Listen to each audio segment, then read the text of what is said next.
অন্তর্বর্তী সরকারের প্রধান উপদেষ্টাকে নিয়ে ফেসবুকে পোস্ট দেওয়ায় লালমনিরহাট জেলা প্রশাসক কার্যালয়ের সাবেক সহকারী কমিশনার তাপসী তাবাসসুম উর্মিকে চাকরিচ্যুত করেছে সরকার। উর্মিকে চাকরি থেকে বরখাস্ত করে আজ বুধবার প্রজ্ঞাপন জারি করেছে জনপ্রশাসন মন্ত্রণালয়। প্রধান উপদেষ্টা ডক্টর মোহাম্মদ ইউনূসকে নিয়ে উর্মি তার ব্যক্তিগত ফেসবুকে লিখেছিলেন, সাংবাদিক ভিত্তিহীন অন্তর্বর্তীকালীন সরকারের প্রধান উপদেষ্টা বলেছেন, রিসেট বাটন পুশ করা হয়েছে, অতীত মুছে গেছে। রিসেট বাটন ক্লিক করে দেশের সব অতীত ইতিহাস মুছে ফেলেছেন তিনি। এতই সহজ।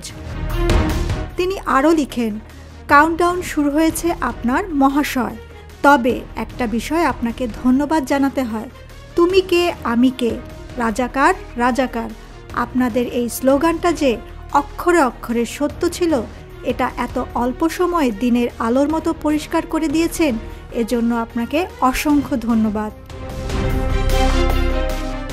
রংপুরে পুলিশের গুলিতে নিহত আবু সাইদকে নিয়েও স্ট্যাটাস দিয়েছিলেন উর্মি।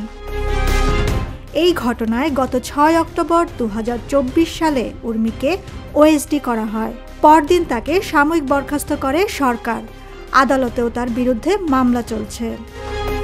প্রজ্ঞাপনে বলা হয়েছে, গত বছরের 6 অক্টোবর উর্মি ফেসবুকে এক স্ট্যাটাসের মাধ্যমে অন্তর্বর্তী সরকার ও প্রধান উপদেষ্টার বক্তব্য নিয়ে বিতর্কিত মন্তব্য করায় তার বিরুদ্ধে সরকারি কর্মচারী বিধিমালা মোতাবেক অসদাচরণের অভিযোগে বিভাগীয় মামলা দিয়ে তাকে সাময়িক বরখাস্ত করা হয়। পরে তাকে কারণ দর্শানোর নোটিশ দিলে তিনি নিরাপত্তার কারণে ব্যক্তিগত শুনানিতে অংশ না নিয়ে লিখিত জবাব দেন। তার জবাব গ্রহণযোগ্য না হওয়ায় তদন্ত কর্মকর্তা নিয়োগ করা হয়।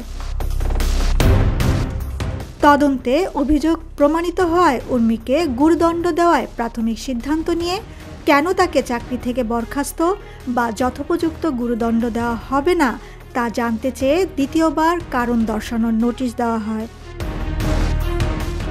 তদন্ত প্রতিবেদন, দ্বিতীয় কারণ দর্শানোর জবাব, পারিপার্শ্বিকতা এবং বিভাগীয় মামলার নথি পর্যালোচনা করে তার বিরুদ্ধে অসদাচরণের অভিযোগ প্রমাণিত হওয়ায় তাকে চাকরি থেকে বরখাস্তের গুরুদণ্ড দেওয়ার সিদ্ধান্ত নেওয়া হয়।